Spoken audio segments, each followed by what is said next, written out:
While state lawmakers wait to see how federal cuts will impact their work, leaders at City Hall are also bracing for the potential loss of billions of dollars from D.C.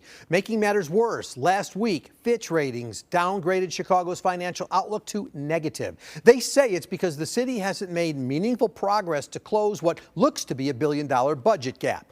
Mayor Brandon Johnson vowed to start the budget process early this year. So on Tuesday, council members will meet to talk about potential sources of new revenue.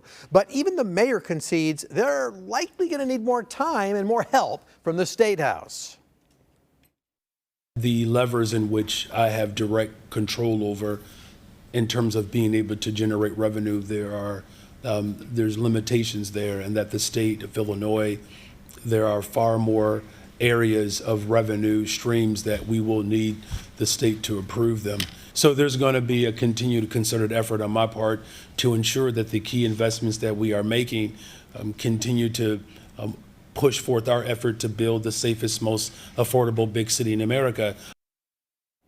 But any new asks from City Hall to Springfield will likely have to wait until the fall veto session, setting up a tight window for City Council to finalize their plans. And as alders begin their work, Crain's reports the city is paying more than $3 million to consulting firm Ernst & Young to find so-called efficiencies in the budget. Joining me this morning to talk more about what's next are 6th Ward Alderman Will Hall and 34th Ward Alderman Bill Conway. It's a busy week. Gentlemen, thanks for being with me. Alderman Hall, you are the chair of the Subcommittee on Revenue. You meet on Tuesday. Alderman Conway, you are a member of the committee. In your agenda, you made it clear the list of things on the table include reinstituting a grocery tax that the state sunsetted, bringing it to the city, a sales tax on services, that's always unpopular in Springfield, and other items that would need state approval first. How much will those things help close the gap? Well, first of all, I want to say thank you so much, Paul, and thank you, even my colleague, Bill, taking out time. One of the things, number one, is that we're looking at an $80 million gap. What we see, as you just articulated, is the fact that the state has once again punted a ball, delayed in game, and so now it's crunch time. And so what we're going to, in this subject matter hearing, no critical votes will be taken, but we will put the information out. This decision to withhold from the state is now forcing us as a city to look at how to make up $80 million. That grocery tax is what we were generating from in a portion amongst other municipalities. And so now with the state taking it away, it's a good headline, but it's leading a tough headwind for us as a city. Alderman Hall, let me just stay with you for this, because you called this meeting, this committee meeting. Why did you do it after the session is ending in Springfield? Is it realistic to think that you're going to get more help from the state in time to assist with the budget? Well, it's the same way the state decided to wait to the 9th hour to send it over to the Senate. It's clear that the State House is a little confused and the calculator is not mathing the correct way that lends to a favorable city investment. Let's be clear, without the city of Chicago, the state cannot function. So we've contributed through so many different streams. What this subject matter hearing does is it gives us an opportunity to evaluate what's the fair portion, number one. But again, the state did not have, in a timely manner, a budget for both sides to look at. So they're still in the 9th hour. Matter of fact, we see messages as signals from state senators and reps that they have not yet had enough time to comb through. So what we will see is a rushed attempt, but we will hopefully have a strong veto session that will include some efficiencies for Chicago. Alderman Conway, before I move on with another question, let me get your reaction to what I asked Alderman Hall about the various things the committee will be talking about. Well, I have a lot of respect for Alderman Hall, but I feel like in this, the mayor's office has really showed a lack of understanding of city finances and sort of a lack of ability to read a calendar here, because the mayor and the mayor's office really should be down in January making these asks. This is what we're looking for. Instead, what we're dealing with is we're having a committee meeting after we've already been adjourned. And this goes, the mayor really should have been building these relationships a lot sooner. We can't be building this, getting involved in the budget in the fourth quarter here. As we saw 2 years ago, the mayor went down in May with the teachers to ask for things. This year he went for 1 day in April. And that's why very few people in Springfield think the city of Chicago is being run very well. We need to be building those relationships and working with them much sooner. Well, let me follow that up just a little bit, because it's no secret that, and the governor's flat out said that the mayor's relationship with Springfield isn't good. Is there a way around that to make things be more effective between the city and the state? Well, I mean, it's relationship building like everything else. But we need to show Springfield that we are building those relationships and asking for what we need, as opposed to sitting here after Springfield's adjourned, realizing we need $80 million. Alderman Hall, as you know, the mayor already has convened a separate budget working group. It's got alders on there, business people, civic leaders. We might get a look at what they're accomplishing or working on towards the end of the month. What do you see them accomplishing? How is their work different from what you're doing? Well, I love my colleague Bill Conway as my brother, but I sent out a link to every alder at the beginning of this year, something new that we've never done before, the same way this subcommittee for revenue was new, in which they could click a button, upload whatever documents they have, in which the budget office, the finance office, look at it, critique it along with our general counsel so that we can see the legitimacy of revenue ideas. It went up at the beginning of the year. We were brief. And sad to say, we didn't get much response from the other 49 of my colleagues. But secondly, we have an opportunity, in my opinion, to Trump-proof the state of Illinois and Chicago. Number one, let's look at the construction opportunities, 4,500 construction jobs with a new stadium that does not include an invasion on taxes. Number two, we have debt collection opportunities through water and through parking, in which for years we were leading, but then we made some adjustments that were not sufficient.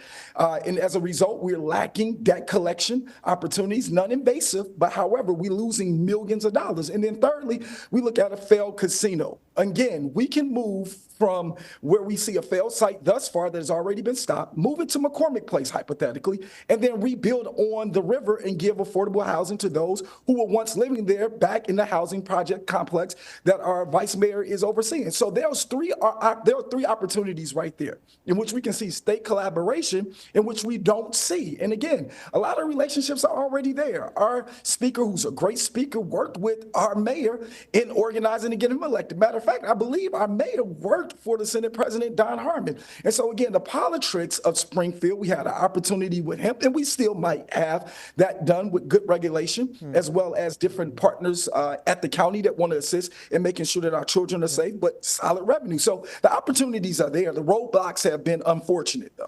Alderman Conway, it's interesting sort of reaching out for input from a lot of places. I mentioned as I led into you that Ernst & Young involved in trying to find efficiency. So far, $3 million has been paid to them.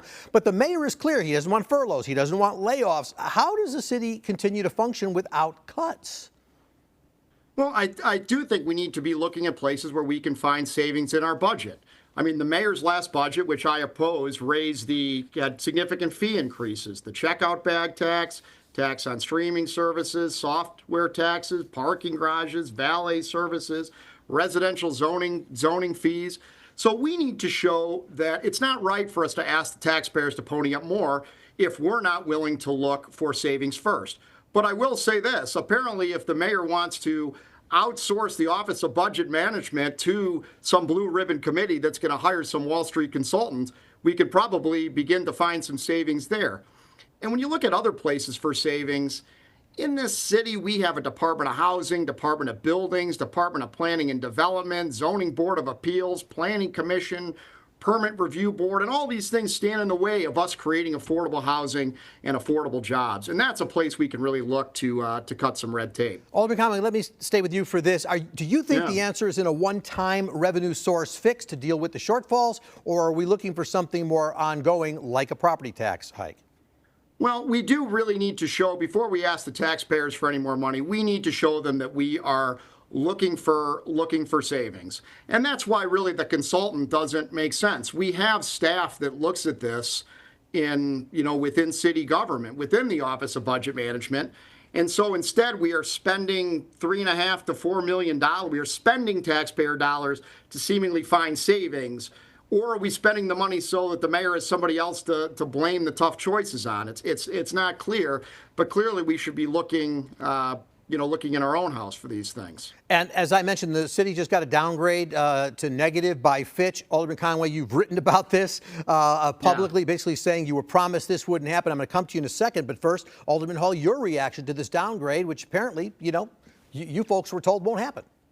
Well, first of all, let's look at the pathway in the last 40 years. Number one, we sold assets. Then we had another administration that made bad business deals, then consolidated departments in which our constituents are calling us, for example, like forestry. And then we had another administration that spent money free and did not calculate inflated numbers. And now we have this administration, which is dealing with, again, 4 decades of bad mismanagement, bad deal making, and then bad misuse of federal funds. So those 3 are factors that make it difficult, again, to pay bills. Again, I say to my colleagues, all of them, this holiday season, I dare you to go on tour and tell all of the Chicagoans who you're going to cut their jobs. This Christmas, you won't have jobs. Code word for billionaire politics equals efficiency so that you can get results. I get it. I'm an econ major. But when you start cutting jobs, code word efficiencies, then it leaves people not contributing to the tax roll. All right. We need people working. All right, Alderman Conway, let me give you the last word. Again, given the fact that you had a downgrade you were promised wouldn't happen, where do things go from here? Well, this is what I'm getting at when I say the mayor's office has just showed a lack of understanding in the city's finances. We were told when we passed the last budget, the mayor's office assured us we wouldn't get downgraded. And then when my colleagues passed that terrible bond offering, the $830 million issuance, it's going to take $2 billion to pay back. We were assured that we would be okay with the credit agencies. This is baked in, we were told. Instead, now we have a negative outlook. And the result of that is going to be that we are going to have to pay higher interest costs. And that is something that is going to cost the taxpayers money. And that's the sad part about it. All right, Alderman Bill Conway, Alderman and Pastor Will Hall, thanks for being with me. Have a good Sunday, and we appreciate your time. Thank you so much, Paul. Thank you, All Paul. right. Thank you, Will. And we're going to take one more break and back with more Political Report in a minute. Stay with us.